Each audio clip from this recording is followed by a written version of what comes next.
E aí, galera, tranquilo, sejam muito bem-vindos. Vocês estão no canal Bola do Jogo Oficial. Eu sou o Bruno. Eu sou o Otávio, estamos aqui para mais um Resenha em Casa e o convidado de hoje é o Fernando do Papo de Goleiro. E aí, cara, tranquilo? Fala aí, pessoal, boa noite, beleza? Obrigado aí pelo convite, tudo tranquilo. A gente que agradece de você ter topado, cara. Brigadão mesmo. E galera que não é inscrita ainda no nosso canal, se inscreva, deixa o like, ativa o sininho para receber as notificações e deixa aí nos comentários o que vocês acharam dessa resenha. E as redes sociais do Fernando, o Instagram e o canal dele vai estar tudo aqui na descrição também. E, cara, para começar aí a nossa resenha, você sempre quis ser goleiro, sempre curtiu a posição? Como que foi essa experiência para você? Cara, eu sempre quis ser goleiro. Na verdade, começou bem cedo, né? Eu tinha lá para os meus 5 ou 6 anos e tudo começou por um jogo que eu assisti do São Paulo, em que o Zete não estava no time, tinha ido, acho que, jogar pela seleção brasileira, ou estava machucado, eu não lembro bem, e quem estava jogando no lugar dele era o Alexandre, que morreu num acidente de carro depois, né?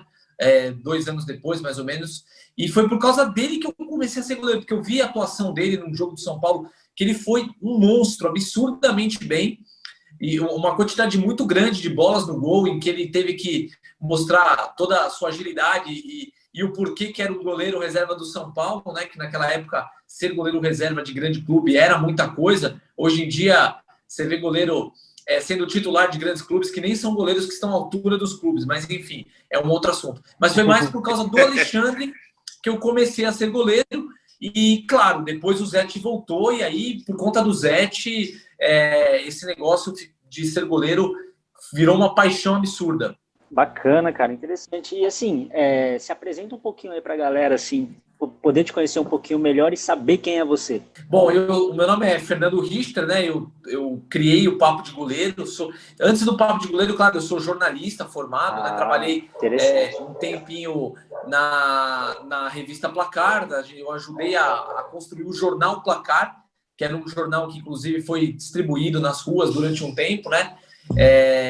E depois disso eu acabei indo para a Veja São Paulo, fiquei um tempo na Veja São Paulo, enfim. Eu sempre trabalhei muitos anos dentro da Editora Abril, comecei ali na área administrativa e por respirar esse mundo editorial, eu acabei fazendo jornalismo e aí iniciei a minha vida no jornalismo ali dentro da Editora Abril. Depois disso, depois de jornal Placar, depois de Veja São Paulo, eu acabei recebendo uma proposta para ser assessor de imprensa da Embratel. E fui para o outro lado do balcão, né? Vamos dizer assim, virei assessor de imprensa e aí as coisas foram se transformando. Assessor de imprensa passou a ser assessor de comunicação, né? Passou a trabalhar muito mais na área de comunicação do que simplesmente atender a imprensa. E aí, trabalhando com isso, eu tive uma ideia de criar um canal que falasse daquilo que eu sempre gostei, que é goleiros. Eu já treinava na academia de goleiros do Zete, que é Fechando Gol, e falei, não, eu vou criar um canal para fazer entrevista, botar a minha prática de jornalista dentro de um canal que seja meu e que eu possa desenvolver algo bacana. E aí acabei criando o Papo de Goleiro com 2 amigos. Hoje estou sozinho mesmo no Papo de Goleiro, mas a princípio nós éramos 3 no Papo de Goleiro. E você, né, contou pra gente que a sua relação com ser goleiro, com gostar de ser goleiro, veio de muito cedo. Você tentou jogar profissionalmente? Como é que foi essa relação profissional com essa profissão de goleiro? Cara, eu tentei jogar profissionalmente, eu tinha uma meta de ser goleiro, mas eu tinha um grande problema, que eu nunca fui muito arrojado. Eu sempre fui um cara muito... Desde moleque, assim, desde a minha adolescência, quando eu já... comecei a trabalhar muito cedo, né? E eu sempre fui muito pé atrás e muito conservador em algumas coisas, né? E eu tinha um pouco de medo, então, assim, eu demorei para procurar. Quando eu fui fazer o meu primeiro teste, eu já tinha de 16 para 17 anos. Foi um teste no Corinthians que eu fiz, que foi, na verdade, inclusive, uma indicação do Luxemburgo. Porque o que acontece? Eu jogo futebol, né, amador, com uns amigos que são advogados, e um deles é o presidente do clube que eu jogo, ele é diretor jurídico da Federação Paulista de Futebol. Aliás, até um grande abraço para ele, doutor Antônio Carlos Messia. E ele era advogado do Luxemburgo. O Luxemburgo estava com alguns processos e um certo dia o Luxemburgo foi até o nosso futebol para pegar um documento, pegar uma assinatura lá. E quando ele chegou, é um negócio muito engraçado até. Atrás do meu gol, eu escutei um cara me cornetando. Fica assim, faz não sei o que lá. Teu posicionamento tá errado. Eu olhava para trás, tá bom. E continuei jogando. E aí eu falei, pô, que cara chato, velho. Que malo. O cara tá me enchendo o saco atrás do gol aqui. E continuei jogando, né? Eu já tava preparado para xingar o cara. Eu já tava chegando no limite que eu ia xingar o cara. Ele não tava me criticando, mas ele tava querendo me orientar. E eu falei, pô, quem se mala, né? E eu não reparei na voz, cara, por incrível que pareça. Tava falando baixinho, atrás do gol, aquele barulho de jogo de futebol, aquela coisa toda. Eu não consegui assimilar. De repente, o cara saiu, eu vi que ficou um silêncio. Ele subiu umas escadinhas e passou na parte da arquibancada. É um lugar de grama sintética, mas é um lugar bem pequenininho. A gente chama de La Bombonera da aclimação. E quando eu vi, cara, era o Luxemburgo que estava me cornetando. Caraca. Era simplesmente o Luxemburgo. E, pô, eu não acreditei. Aí ele pegou, terminou o jogo, ele fez uma cartinha, conversou comigo, falou que eu tava indo bem demais, tal, que eu precisava só de umas orientações de um profissional para melhorar algumas coisas na parte de posicionamento e tal, e me mandou fazer um teste no Corinthians. Eu fui. E aí eu fiquei lá um mês fazendo teste no Corinthians, foi bem legal, só que eu tomei uma joelhada no olho em um dos treinos. E eu apaguei no campo, simplesmente apaguei, né?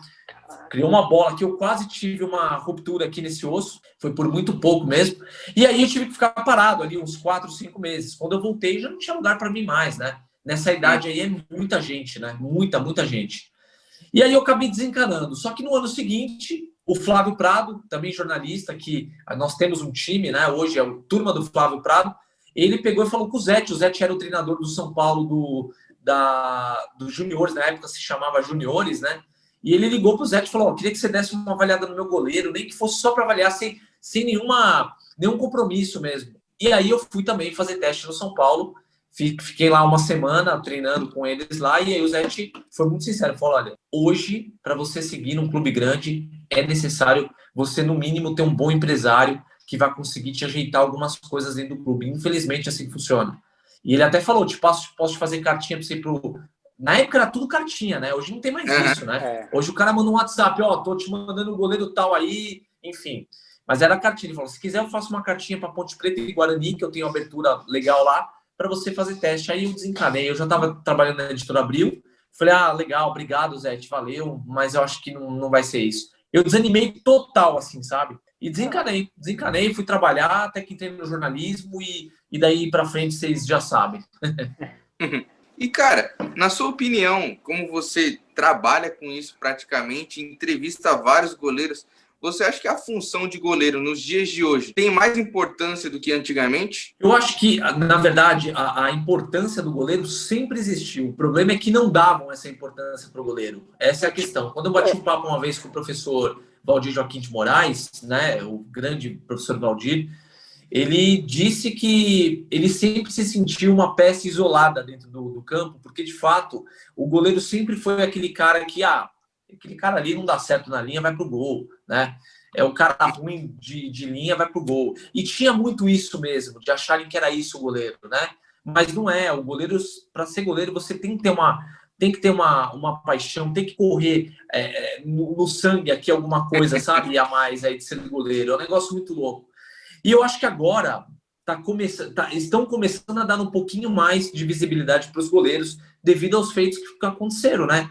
Muito campeonato sendo decidido por goleiros, né? A gente teve ali uma Copa do Mundo em que o Tafarel, em 94, foi um monstro sagrado na final, pegou pênalti, depois a gente ainda contou com a sorte do Badio errar aquele último pênalti, mas enfim. Então, assim, muitos campeonatos sendo decididos pelos goleiros, né? E aí começou a mudar muita coisa. E também eu até atribuo também muita parte disso ao Rogério Ceni, porque o Rogério Ceni, o fato dele ter começado a fazer gols, né? Ele mudou um pouquinho a perspectiva das crianças, e as crianças começaram a pensar assim, poxa, eu posso ser goleiro, que eu gosto de defender, e ao mesmo tempo eu posso fazer gol. Então começou a surgir muitas crianças querendo ser goleiro, né? Então tem várias fases da posição de goleiro, e acho que uma que deu uma alavancada muito grande aqui no Brasil foi a fase do Rogério Ceni. Muita gente me pergunta se o Rogério Ceni é o meu grande ídolo. Não é. Mas a gente tem que ser muito sincero assim, na minha opinião, ele teve essa grande importância. E hoje, as crianças querem ser goleiro. Você vai na academia do Zete, é um absurdo, cara. O que tem da molecadinha goleira lá. Você fica doido. O Zete fez um evento ano passado do Dia do Goleiro lá no CT de São Paulo. Pô, tinha o quê?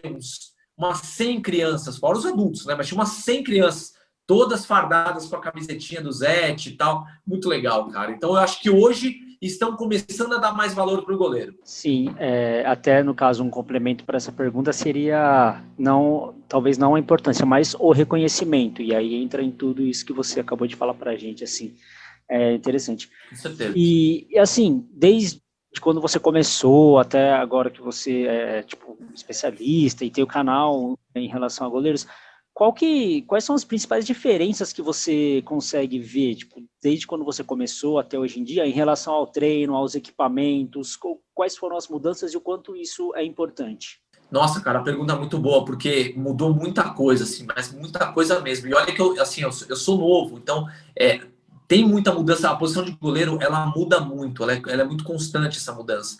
Mas, pô, conversando, por exemplo, com caras mais antigos, com o Zete, eu tive com o Zete sábado, e a gente batendo um papo, tem muita coisa que mudou, né? Mas, por exemplo, falando de treinamento específico, até os anos 70 não existia treinamento específico para goleiro.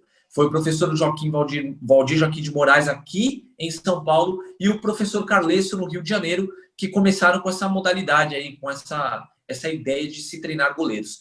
E a partir disso, né? Então eu acho que assim, existem os goleiros antes e depois do surgimento do treinamento específico. Mas mesmo naquele começo, o que se tinha muito em treinamento específico era muita repetição e muita carga. Repetição, carga, repetição, carga. E isso fazia mal para os goleiros, né? Os goleiros acabavam parando mais cedo do que poderiam continuar. Todo mundo fala, o goleiro é o cara que consegue jogar mais. É verdade, mas eles poderiam ter jogado ainda mais se não fosse essa quantidade de repetições e muita carga. Eu vou dar um exemplo. Tem um vídeo que circula na internet, que é um treino do Tafarel e do Zete pela Copa de 94. Eu pego muito anos 90. Vocês vão perceber que eu falo muito de anos 90, porque para mim foi uma fase áurea dos goleiros aqui no Brasil. E aí tem aquele treino lá que eles estão fazendo alguns treinos pré-Copa de 94, e que você vê o professor Nielsen, que era o treinador de goleiros do Flamengo e da seleção brasileira até aquele momento, fazendo um exercício em que o goleiro pula uma corda, passa por baixo de outra, pula por uma outra corda, passa de baixo pela quarta corda e aí ele faz o salto. Aí ele faz o salto, segura a bola, faz o que a gente chama de giro para fazer todo o movimento inverso e bola do outro lado. Mas isso aí, ele fazia umas 10 bolas do lado direito, 10 bolas para o lado esquerdo. É muita carga em cima do joelho, é muita carga na musculatura, e isso acabava prejudicando os goleiros. Hoje, com a evolução e com muita coisa que estão estudando fora do treinamento específico, juntando com a educação física e tudo mais, eles estão diminuindo as repetições, colocando muita força nos 3 primeiros exercícios, mas diminuindo a quantidade de repetições, né? Então, com isso, o goleiro está ficando mais forte, está ficando mais ágil, mais rápido e se machucando bem menos, o goleiro se lesionando menos, né? Então, na parte de treinamento específico, tem muita coisa mudando. Hoje eles estão inserindo nos goleiros o trabalho psicológico e o trabalho cognitivo, que é extremamente importante. Então, você vê aí no Corinthians, no Palmeiras, no Flamengo, no Santos, na maioria dos grandes clubes, trabalhando a questão cognitiva, de você pensar, estimular o goleiro a pensar, a tomada de decisão rápida, né? Isso tudo é por conta dos estudos que têm sido feitos e que tem comprovado que o goleiro precisa pensar muito mais para poder reagir, né? E desmistificando aquele negócio que falam que o goleiro tem reflexo.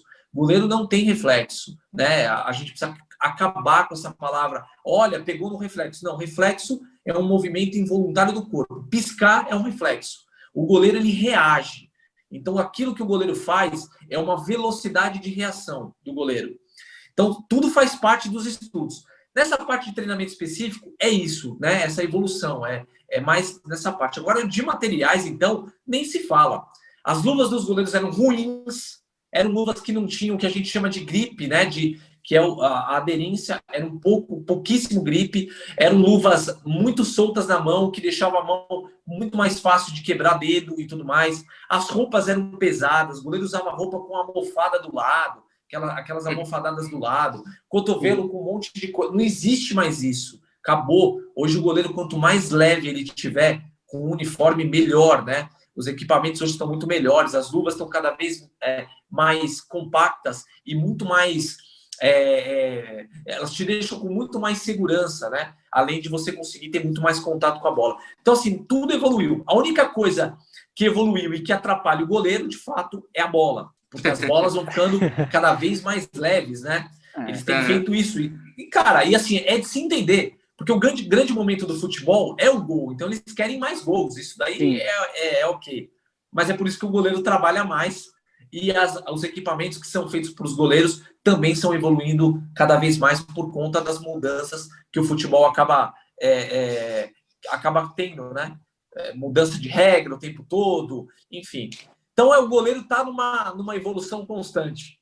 Sim, e dentro dessa evolução constante, você acha assim realmente importante que o goleiro saiba sair jogando? Tem assim essa facilidade de jogar com os pés e tudo mais? Você é a favor disso? Cara, eu acho que essa história do goleiro saber jogar com os pés é uma tendência e isso não tem volta. É daí para mais, né? Eu acho super importante o goleiro ter o conhecimento, ter a habilidade, saber jogar com os pés. É importante que existam os treinamentos feitos para que o goleiro tenha essa facilidade de conseguir fazer o passe com a direita, com a esquerda, uma reposição com a direita, com a esquerda, com o braço direito, com a mão, porque dependendo do momento que você dá, você pega uma bola do teu lado direito e o seu atacante está do lado oposto, até você virar o corpo para você fazer um lançamento com a mão, você perde tempo. Então, se você já puder jogar com a sua outra mão, vai facilitar, enfim. Agora, a questão dos pés é super importante. Eu só acho que o brasileiro precisa parar com a história de querer seguir modinhas, né? Então, assim, ele viu que na Europa estão jogando com os pés, ele chega aqui e fala, amanhã nós vamos começar a jogar com os pés. E não é assim. Jogar com os pés exige treinamento, exige uma certa... Você precisa ter um objetivo, não é simplesmente recuar para o goleiro para falar, olha, o meu time joga com o goleiro com os pés, tá? Não. O goleiro jogar com os pés é quando é necessário. Nem todo momento é necessário voltar a bola para o goleiro. E aí o Brasil acaba fazendo por fazer. Por quê? Porque o brasileiro sempre chega atrasado nas coisas, né? E o brasileiro, como tinha aquela história de que era o país do futebol, e realmente era mesmo, né? Só que o Brasil parou no tempo em muitas coisas, dentro do que diz respeito a futebol, né? E eu acho que, assim, falta um pouquinho de humildade para a gente ir lá para fora, observar em várias escolas, aí eu não estou falando uma escola só, mas estou falando em várias, observar o que há de melhor em cada uma delas e trazer para o futebol e adaptar, porque o futebol mudou. Quando você pega aí um time que volta o tempo todo para o goleiro, você olha e fala, esse time não tem objetividade, porque está se colocando uma responsabilidade muito grande em cima do goleiro e às vezes desnecessária, né? Por exemplo, eu vejo o Fortaleza fazer bem isso, mas o Fortaleza faz com propriedade, porque ali você tem o Rogério Ceni, que sabe do que está fazendo, né? O Rogério Ceni é um cara que ele não vai fazer por fazer. Ele foi para fora estudar, ele foi conhecer, ele foi o primeiro cara a jogar com os pés no Brasil. É diferente. Mas aí você pega outros clubes que não sabem o que estão fazendo. Bati um papo com o Walter, só para complementar, para fechar, eu bati um papo com o Walter outro dia, numa live, o Walter reserva do Corinthians. Ele falou, cara, a gente treinava muito pouco isso quando o Carille era o nosso treinador. O nosso preparador de goleiros, que era o Idalino, adorava isso, porque foi o treinador de goleiros do Audax, da época do Fernando Diniz, do Sidão, então fazia bem isso. Só que o Carille, o esquema tático do Carille, não exige uma jogada de saída com o goleiro. Então ele falou, para que a gente vai treinar isso? É perder tempo. E realmente, o Carille, o esquema do jogo do Carille, não proporcionava esse tipo de jogo com o goleiro. Já quando chegou o Thiago Nunes, mudou tudo. Aí os goleiros começaram a ter que correr atrás do prejuízo, porque treinavam um pouco essa questão com os pés, né? Então, assim, precisa treinar, o brasileiro precisa entender que isso é uma tendência, mas tem que ser feito com responsabilidade e saber para que você está fazendo. Rapidinho, Uma, só para complementar o que você disse, quando essa questão de sair jogando com goleiro e de recuar muitas vezes para começar o jogo com goleiro, quando feito da maneira errada, vamos colocar assim, acaba tornando o jogo chato, porque ele fica muito atrás e fica muito com o goleiro e o jogo não flui.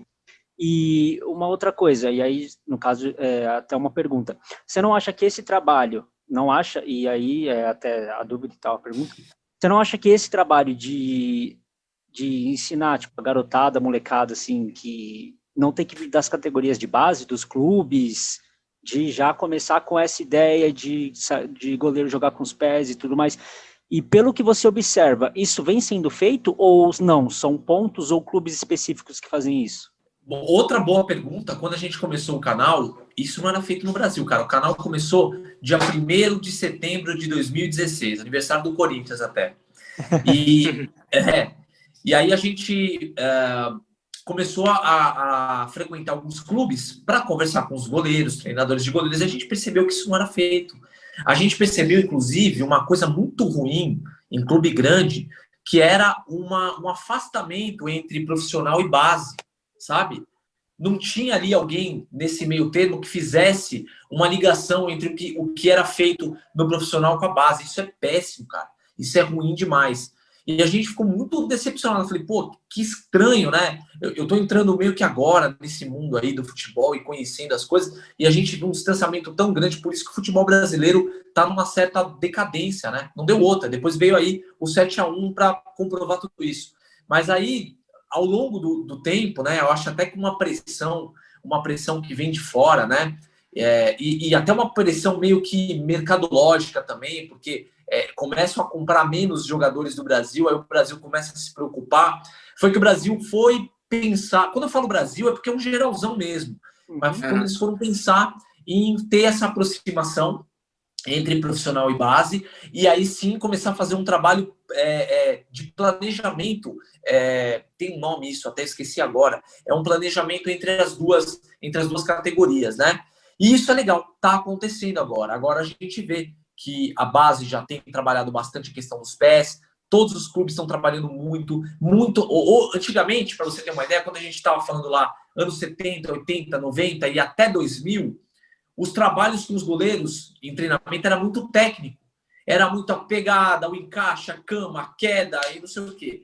Agora, eles estão começando a fazer mais os trabalhos situacionais. São situações de jogo. Porque situação de jogo, o goleiro precisa resolver o problema, né? Independentemente se ele vai fazer uma boa queda, ele precisa resolver o problema. Então, eles estão mesclando o técnico com o situacional. E no situacional, você tem que trabalhar o pé o tempo todo, porque hoje o futebol está pedindo isso. Então, graças a Deus, a base já está fazendo, e eu acho que é o que eu falei, é uma tendência que não tem volta. O goleiro precisa saber jogar com os pés. Eu só não acho que o goleiro tem que ser o responsável por toda a construção da jogada o tempo todo. Aí, rapidinho, Otávio, só para a gente encerrar essa parte assim de treinamento, mais e para uns outros temas da nossa conversa, eu vi que você postou uns vídeos assim de treinamento de goleiro pós-quarentena, tipo assim, pós esse período que o pessoal ficou parado e tal. O quanto isso interfere e o quanto é pior para o goleiro em específico, tipo, ficar tanto tempo parado e a volta aos treinos. Cara, é muito ruim, né? Porque o goleiro ele precisa estar o tempo todo com contato com bola. Porque é complicado, é tempo de bola. Cara, a minha primeira semana de treino na pós-quarentena, eu falei, cara, parece que eu nunca joguei bola na vida. É impressionante, velho. Negócio estranho, esquisito pra caramba. Mas assim, é questão de 2, 3 treinos, você já tá de novo de volta, porque fica meio que automático, né? Os movimentos, as técnicas ficam um pouco automático, mas isso faz muito mal. Aí eu fico pensando, se pra mim, que sou amador, fez mal, imagina pro profissional, né? Profissional que trabalha com isso, que depende disso, que a intensidade do profissional é muito maior, né? Ele está trabalhando ali no alto rendimento, é completamente diferente. Se bem que lá na academia do Zé, onde eu treino, os trabalhos mesmo com os amadores são de muita intensidade. Mas assim, profissional é profissional. Agora tem um lado bom disso tudo aí, né? Os profissionais, eles não ficaram 100% parados. eu acompanhei muito que a maioria foi para um sítio, foi para o sítio do parente, o sítio do primo, do tio, do amigo, e ficou lá isolado, mas ficou lá trabalhando. Levou seu treinador de goleiros lá e ficou lá trabalhando. Então, assim, pelo menos a questão técnica, eles foram trabalhando. Claro que é o que eu falei, né? Hoje o goleiro trabalha muito a questão da situação de jogo. Então, isso é o que fez mais falta para eles. Tanto que vocês viram que assim que retornou tudo, os goleiros estavam tomando gols ridículos, né? A maioria. Os melhores goleiros do Brasil tomando gols feios. E aí eu falei, gente, tem que dar desconto para todos eles, para todos, porque ficaram muito tempo parados. E para o goleiro é muito ruim isso, né? O futebol como um todo ficou feio nessa pós-quarentena, né? Ficou feio. Oh. Pois é. E, cara, agora puxando um pouquinho para o canal, qual a sua parceria, seus projetos com a Academia do Zete? Cara, olha, a Academia do Zete, na verdade, foi o meu ponto inicial de tudo, né? Porque o Papo de Goleiro nasceu lá dentro, praticamente. A minha primeira conversa, a minha primeira reunião com os meus ex-dois sócios, né? Foram lá dentro. A gente... só para você ter uma ideia, resumido bem rápido aqui. Eu um dia cheguei e falei assim, vou criar um canal no YouTube, então hoje eu vou pegar a minha câmerazinha, tá até aqui, ó. Vou pegar a minha GoPro, vou levar ela, vou botar em cima da mesa, vou fazer uma entrevista com 2 goleiros que treinam comigo e vou fazer um pequeno debate. Quem foi melhor, Zete ou Ronaldo? Para fazer um primeiro vídeo. Ficou legal. Eu fiz uma edição bem chulinha, assim, bem ruim. Bem ruinzinha, mas assim, o conteúdo ficou bom, cara. Né? Quem foi melhor? Aí eu peguei 2 caras que falavam muito bem, eu nem sabia que eles falavam tão bem assim, e deu um debate legal, um debate gostoso, porque na conversa tinha eu como São Paulino, um corintiano e um palmeirense, que era o neutro, inclusive, né? Então ficou legal. Peguei, publiquei no Facebook. No dia seguinte, um dos meus ex-sócios me ligou e falou assim, Fernando, porra, que legal que você fez, cara, olha que coincidência. Estive com o Zete hoje perguntando o que ele achava de criar um canal no YouTube para falar de goleiros. Falei, porra, cara, que legal, vamos juntar. Então nasceu lá, cara. E aí, depois disso, a gente começou a gravar lá, fazer as entrevistas lá. Durante muito tempo, as nossas entrevistas eram lá dentro, né? Até que chegou um momento que o nosso patrocinador oficial, que é a Poker, que é uma marca de luvas, ele acabou saindo da Fechando Gol. E aí entrou um outro fornecedor esportivo lá. E por conta disso, a Fechando Gol achou que seria uma coisa meio antiética, que não daria certo e tal. E a gente, amigavelmente, deu uma estancada nessa parceria. E eu só continuei como aluno. Até que neste ano, nessa pandemia, o Papo de Goleiro passou por uma transformação muito grande. A gente conseguiu crescer na pandemia. E eu cheguei, apresentei um projeto para eles. Falei, cara, pela amizade, eu queria que vocês pelo menos me ouvissem.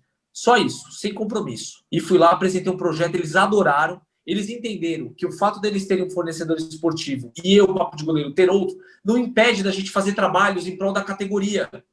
Então foi aí que surgiu, de fato, agora uma parceria mesmo de patrocínio e tudo mais com eles. E tá muito legal. E os projetos, cara, é para cada vez mais a gente crescer lá dentro, né? Ajudar eles a expandir. A Fechando Gol tem aí uma missão de expansão para o Brasil, que é um negócio bem legal, que eu não posso falar por eles, mas claro, logo todos vão ficar sabendo. E o Papo de Goleiro tá para ajudar nós como influenciadores de uma academia que hoje para mim é referência no Brasil.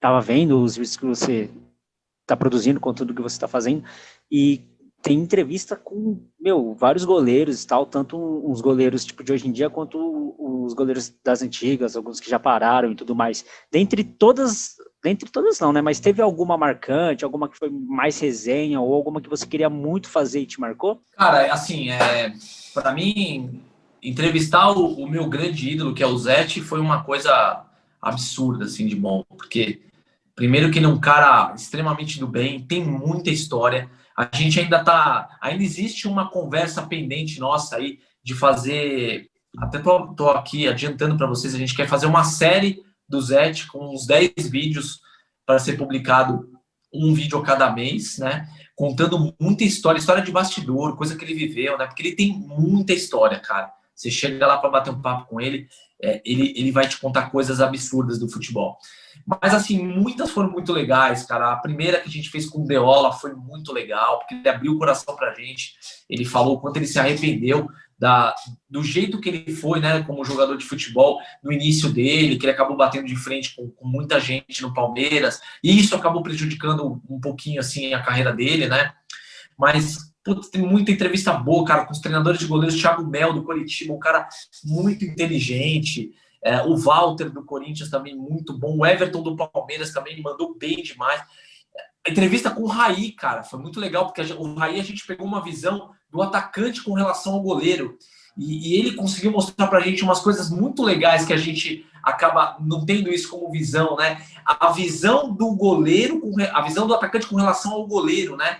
Como que ele enxerga o goleiro. Então foi um negócio legal. Eu não consigo dizer qual foi a melhor, mas assim, foram muitas boas, muitas mesmo. Que a entrevista que a gente fez com o Jackson Follman também, né? Pô, Jackson Follman, eu me segurei para não chorar, cara. Eu imagino, cara. Eu não tenho psicológico para entrevistar esse cara, mano. Não tem. Cara, e ele assim, leva a história dele com muita naturalidade, sabe? Ele realmente fez do problema um degrau para ele subir. É um negócio absurdo, assim, é inacreditável. Então tem muita coisa legal. Eu não consigo te falar qual foi a melhor, mas eu posso te dizer que a gente fez muita coisa boa. Inclusive com as meninas, viu? A primeira entrevista com a Monique Somos, que foi a nossa entrevista número 1, até foi um negócio legal, porque o canal estreou dia 1º de setembro, aniversário do Corinthians, e a gente entrevistou a goleira do Corinthians. Então foi bem legal. Ah, bacana. E aí, até uma... Rapidinho, Otávio, até uma que não tá nem na pauta, mas aí serve até como curiosidade, assim. Vocês lançaram um vídeo hoje sobre um treinamento para as goleiras e tudo mais, né? Tem grande diferença de treinamento para as meninas e para os meninos? Você vê alguma... Como é que é um treinamento específico para as garotas, assim? Explica pra gente como é que foi isso, se vocês têm mais projetos até com o próprio futebol feminino. Sim, o Papo de Goleiro apoia bastante o futebol feminino. A gente já entrevistou muitas goleiras, muitas mesmo. A Vivi do Palmeiras, a Thaís Helena, que hoje está no São Paulo, na época ela estava no São José, a Patrícia Nardi do Santos, que hoje virou treinadora de goleiros do Santos. A gente fez muita coisa com o futebol feminino. A gente foi até o Corinthians gravar com as meninas do Corinthians e com o professor Edson, que é o treinador lá. Aliás, o Corinthians é um lugar que recebe o Papo de Goleiro muito bem. Eu tenho, assim, muito carinho pelo Corinthians. E uma coisa que o Papo de Goleiro fez para mim de bacana foi derrubar aquela paixão muito grande que você tem por um clube só e começar a enxergar tudo que tem de bom nos outros clubes. Então, eu tenho um carinho absurdo pelo Corinthians, pelo fato da gente ser bem recebido. Mas com o futebol feminino, temos mais projetos, vamos fazer mais coisas. E respondendo a primeira pergunta que você fez, não existe diferença no treinamento específico para goleiro entre goleiro e goleira, tá? É o mesmo exercício. O que muda um pouco, talvez, um pouquinho na força da bola, um pouquinho da intensidade, se bem, cara, que eu vou falar para vocês, as meninas estão voando, cara. É inacreditável. Eu tomei uma canseira lá no Corinthians quando eu treinei com a Lelê. A Lelê tá na seleção brasileira agora, né? É uma das goleiras.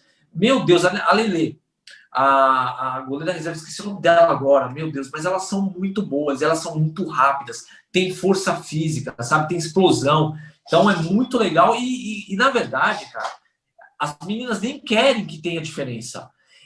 Houve uma época aí que estavam pleiteando, não as meninas, confederações, até a CBF, se eu não me engano, de reduzir o campo, de diminuir o tamanho da trave. Elas não querem isso.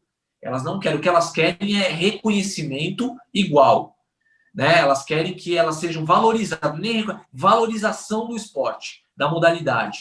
Então é isso que elas pleiteiam. Agora, não é diminuir o campo, não é nada disso. Muita gente fala, pô, mas você quer comparar o futebol masculino, é muito mais bonito de se ver. Então, como é que você vai pagar a mesma coisa? Mas não é bem assim, não, porque o que falta, o futebol, ele não nasceu do jeito que ele é. Ele foi sofrendo investimentos, muita coisa foi acontecendo para ele virar o futebol que hoje a gente assiste. O futebol feminino precisa da mesma coisa. Se não tiver investimento, não tiver apoio, não vai virar nada. Então, o que o Papo de Goleiro puder fazer para ajudar no futebol feminino, a gente vai fazer. Ô, cara, e tem algum goleiro que você gostaria de entrevistar e conhecer que ainda não conseguiu? Tem, cara, tem dois. Tem dois. Eu tinha três. Mas por incrível que pareça, o que eu mais tinha vontade foi o mais fácil de entrevistar, que foi o Zete, pela proximidade que eu tenho com ele hoje, né? Mas tem dois caras aí que, meu, eu preciso zerar, que é entrevistar esses caras, que é o Rogério Ceni e o Tafarel. São os dois caras aí. Eu fiz um vídeo há pouco tempo falando dos 10 maiores goleiros da década de 90, né? Na opinião do Papo de Goleiro, claro, não somos os donos da verdade, é no nosso modo de ver, né? Claro que a gente tem lá um critério, por que a gente escolheu, eu explico direitinho, né? A gente coloca lá os quesitos, saída do gol, reposição de bola, goleiro seguro, goleiro que espalma mais, não sei o que lá, para chegar nesses 10. E a minha ordem é Zete, Tafarel, Rogério Ceni. Então, assim, o primeiro eu já consegui. Falta Tafarel, Rogério Ceni. E cara, vocês não têm noção como é difícil chegar nesses caras. Ó, eu já falei com o Fernando Praz, que é um cara puta legal pra cara. Vários caras que eu achava que ia ser difícil pelo fato de serem mais retraídos, eu consegui. Mas Tafarel e Rogério Ceni tá difícil. Outro dia eu recebi um vídeo do Ceni, tá no nosso Instagram. Mano. Recebi um vídeo, o cara falou, meu, parabéns pelo Papo de Goleiro, assisti sua entrevista com o Alencar. O Alencar que foi reserva do Ceni nos anos 2000. Assisti, bate-papo de alto astral, muita coisa legal, não sei o quê. Quase que eu falei, pô, Rogério, mas então dá uma entrevista pra gente, né? Falta você, cara. Mas você já rolou o vídeo. Tá próximo. Verdade. Tem que manter a esperança. E, cara, pra gente finalizar e já ir pros projetos futuros, considerações finais, se fosse para você dar um top 3 de goleiros para a seleção que você convocaria e top 3 do Brasileirão, quem você colocaria? Bom, eu sempre falo que futebol é momento, né? Então, hoje, nesta data de hoje, os meus goleiros da seleção brasileira seriam Alisson, indiscutivelmente, embora brasileiro não goste dele, porque fala que ele cai pouco. Ele cai pouco porque ele se posiciona muito bem, é só isso. Então, Alisson, Everton do Palmeiras, que está numa fase absurda, é o goleiro mais seguro que eu vejo hoje, e o Ederson, que está também numa fase muito boa, mas que ainda precisa dar mais uma amadurecidinha aí. Então, esses são os 3 goleiros da seleção. No Campeonato Brasileiro, de novo, falando de hoje, o Everton do Palmeiras, para mim, o melhor. Aí nós temos o Hugo, que é um moleque que está voando e acho que ele até está minando a volta do Diego Alves, embora ele esteja machucado, mas eu acho que vai ser difícil, sabe? Porque o Hugo está numa fase muito boa. E eu colocaria o terceiro aí, que é o Tadeu, que é um moleque muito bom, que já não é mais promessa, já é realidade, né? Ele já foi o melhor goleiro do ano passado, e o melhor goleiro não, ele ganhou o troféu de revelação, o melhor goleiro foi Diego Alves. E para mim, cara, o que ele tá fazendo o Goiás só não tá em último colocado por causa dele.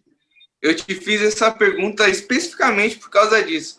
Eu tava na esperança que você iria colocar ele nesse top 3, porque a gente gravou um vídeo recentemente e a gente até falou que se o Goiás não tivesse ele como goleiro, provavelmente perderia praticamente todos os jogos de goleada, que ele merece uma oportunidade a mais, assim, tipo, por exemplo, se ele fosse num time de maior expressão, com uma zaga mais sólida na frente dele, com certeza, para mim, seria o top 1 aqui do Brasil, cara. Mas ele vai, viu? Logo ele tá num clube grande aí, você vai ver só. Não desmerecendo o Goiás, nada disso, sim. Mas ele merece mesmo um clube de primeira prateleira aí, eu acho também. Mas ele vai porque ele tá numa crescente muito boa, é um goleiro muito estável, diferente do que a gente vê do Cássio, por exemplo, cara, que o Cássio é inacreditável como o Cássio, ele tem, assim, ele sobe e de repente ele despenca muito, né? É muito altos e baixos. Diferente dele, você vê o Tadeu aí, um goleiro super estável e cada vez mais ganhando espaço dentro do futebol. E, cara, conta aí para a galera, para o seu público, para a gente, quais são os projetos futuros do seu canal, do seu Instagram pessoal, que você tem de planos aí? Cara, a gente tem, assim, eu agora quando falo de planos, eu sempre coloco nos planos os parceiros, né? Porque a gente agora tem feito planejamentos, então tudo que a gente tem feito hoje no Papo de Goleiro é sempre trazendo algum parceiro junto, para que a gente ganhe força, né? Porque nesse mundo aí é complicado você estar sozinho. Quando você tem parceiros, tudo fica mais fácil. Então, na verdade, a minha meta agora é conseguir chegar nos 100 mil seguidores, e para isso a gente tem que investir ainda mais em conteúdo. Porque, cara, o que mais tem no YouTube hoje é canal porcaria, canal que não te agrega nada, que não te traz nada. E o pior é que são esses canais que têm seguidores, porque... Putz, pior que é verdade, eu e o Bruno fala disso sempre, cara. Não tem jeito, cara. Não... Sabe por quê? Mas existe uma resposta. O brasileiro gosta de porcaria, consome porcaria. Ó, eu não sou fã do Miguel Falabella, nada, mas quando eu estava trabalhando na Veja São Paulo, ele deu uma entrevista lá e uma das coisas que perguntaram poxa, você é um cara tão inteligente, um cara do teatro há muito tempo, tal, não sei o quê, um cara que sempre fez bons conteúdos aí, não sei o quê. Por que você se sujeita a fazer um programa como o Pé na Cova? Na época não era Pé na Cova, era um outro programa que ele fazia. Toma lá da cá, uma coisa assim. Isso, Você se sujeita a fazer um programa desse. Ele falou, a resposta é simples. Porque brasileiro gosta de porcaria. Tá aí, cara. Essa é a resposta. Isso é para tudo, entendeu? Então, assim, a minha meta é chegar aos 100 mil. E eu sei que se eu chegar a 100 mil inscritos, 100 mil inscritos de qualidade, qualificados, né? São 100 mil inscritos goleiros que estão buscando conteúdo de qualidade. E essa é uma das metas. Outras metas que a gente tem, conseguir mais patrocinadores, fazer com que o canal ganhe ainda mais relevância. Ele já é referência hoje para os grandes treinadores de goleiros do Brasil, no que diz respeito a treinamento específico, né? E também hoje é referência para os goleiros. Cara, uma coisa legal, você chega nos goleiros profissionais, a grande maioria dos que estão jogando no Série A e Série B, conhece o Papo de Goleiro, cara. Quando a gente chega para conversar, pô, te conheço, você é do Papo de Goleiro e tal. Então isso é legal. Isso é sinal que, mesmo a gente tendo só 60 mil, né, em comparação com outros canais que tem 2 milhões, 5 milhões, a gente já atingiu o nosso público-alvo ali, que é um público muito nichado, muito fechadinho, que é o dos goleiros, e essa é a meta, é a gente conseguir atingir cada vez mais esse público. E aí, para a gente fechar, e aí, depois da resposta, você já pode dar suas considerações finais também. Tipo assim, qual é a diferença ou qual o resultado que você vê do Papo de Boleiro, do canal e tal, de tudo o trampo que você faz, principalmente para a molecada, principalmente para o pessoal que está começando, ou que se interessa em ser goleiro? Sim, cara, olha, é o que eu falo, né? A gente vê muitos canais por aí ensinando coisas erradas. Cara que, por exemplo, quando o Papo de Goleiro faz um vídeo, não é o Fernando aqui que está indo lá falar, faz esse exercício, não. O Papo de Goleiro, quando ele faz algum vídeo de treinamento específico, ele traz um profissional. O profissional é que fala. A gente apresenta, a gente entrevista, a gente acaba fazendo o exercício e tal, mas quem ensina é um profissional. E o que a gente tem visto por aí é muito canal ruim de caras que não têm o mínimo de conhecimento técnico mesmo, sabe? Não é só teórico, não, é o técnico também, que é super importante. O cara não tem o conhecimento e tenta passar uma informação e acaba passando coisa errada. E a gente tem visto a garotadinha replicando coisas erradas. Eu não vou citar nomes aqui porque pega mal, mas assim, canal que já está bastante consolidado ensinando coisa errada. Então, a diferença que eu vejo do Papo de Goleiro com relação a esses canais é a seriedade e na verdade, a legitimidade em cada programa que a gente faz, principalmente quando a gente fala de treinamento específico. Porque o Papo de Goleiro tem os vídeos de entrevista, tem os vídeos de série Fundamentos, tem os vídeos de dicas de luvas. Então, assim, são coisas diferentes dentro de uma única coisa, porque a gente respira goleiro, né? Mas a minha maior preocupação é quando a gente entra nessa parte de treinamento específico para goleiros, que tem muita criança assistindo e acaba aprendendo errado. Então, se a criança assiste o Papo de Goleiro, não é porque é o meu canal, eu fico 100% tranquilo, porque eu sei que ela está assistindo um programa, um exercício ali, que foi desenvolvido com todo o cuidado e sempre trazendo um profissional para chancelar aquilo que a gente fala. Da hora demais aí a nossa conversa e a nossa resenha, já estamos chegando agora sim na parte final. Então, por favor, cara, deixa aí suas considerações finais, e se tem alguma coisa que a gente deixou de falar ou deixou de perguntar e tal, o espaço fica aberto aí para poder dar o seu recado e poder falar, beleza? Não, obrigado. Eu primeiro, o que eu mais quero fazer aqui é agradecer vocês pelo convite, agradecer também por vocês abrirem espaço para se falar de goleiros, porque o Papo de Goleiro surgiu justamente porque não se falava de goleiros, e quando você vê comentários nos jogos, é só comentário porcaria de gente falando coisa que não sabe sobre goleiros. Ah, porque aquele goleiro tomou um frango, mas você vai ver o cara nunca jogou bola na vida. Como ele pode falar que aquilo é um frango, né? Existe uma diferença entre falha, frango, enfim. Então, o fato de vocês abrirem espaço para a gente falar de goleiro já é muito legal. Quisera outros espaços fossem abertos assim para a gente poder debater a questão do goleiro. Então, primeira coisa que eu quero é agradecer vocês e também vida longa para vocês aí no programa e que vocês tragam mais pessoas voltadas para os goleiros, que a gente vai estar sempre acompanhando aqui também. Pô, cara, brigadão. A gente já pegou uma linhagem aí de goleiro, entrevistamos o Célio, aí depois o Poti, o Guga Machado do Fut7, agora você. Todos meus amigos. Todos meus amigos. Pô, que top, cara. E, cara, te agradecer bastante aí por ter aceitado mesmo, de verdade. E quem sabe num futuro próximo aí a gente não pode acompanhar você num dia de treinamento, para fazer também aqui no nosso canal um vlogzinho mostrando aí como que é mais de perto essa posição aí que é árdua, né? Fiquem super à vontade, a hora que vocês quiserem. Eu geralmente tenho feito os meus treinos e as gravações na Fechando o Gol. A gente pode ver um dia de vocês acompanharem um treino, até para vocês também terem uma ideia de como que é a academia lá do Zete, conhecerem um pouquinho dessa sinergia que existe entre Papo de Goleiro e Fechando o Gol. Pode ser bacana. E eu queria também tomar a liberdade de sugerir para vocês um goleiro aí que acho que vocês conseguem ter uma boa resenha também, que é o Tom, é o goleiro do Juventus. Ele teve um probleminha de coração há pouco tempo, foi afastado, correu o risco de não poder voltar a jogar futebol, e agora os médicos liberaram, ele está de volta, já está treinando de novo. De repente seria um bate-papo bacana aí para vocês. O Tom foi para fora, jogou em Portugal, sabe? Tem uma história bacana aí também. Pô, beleza, agora que você também já indicou, vamos correr atrás sim para trocar essa ideia com ele. E, cara, muito obrigado. Tipo, passa muito rápido, a gente ficou trocando ideia aí, essa conversa é legal para a gente também aprender coisas que, tipo, a gente não tem tanto contato. O nosso canal fala de futebol, e aí quando a gente pega uma vertente específica é legal pra caramba, porque a gente também aprende muito. E vamos ver aí sim, um dia, vamos combinar aí direitinho, depois a gente entra em contato com você direitinho pra gente poder fazer essa gravação externa, quando for possível, tudo dentro dos conformes, pra gente poder fazer, que vai ser legal pra caramba. Então, mais uma vez, muito obrigado, a gente agradece de verdade, foi legal pra caramba.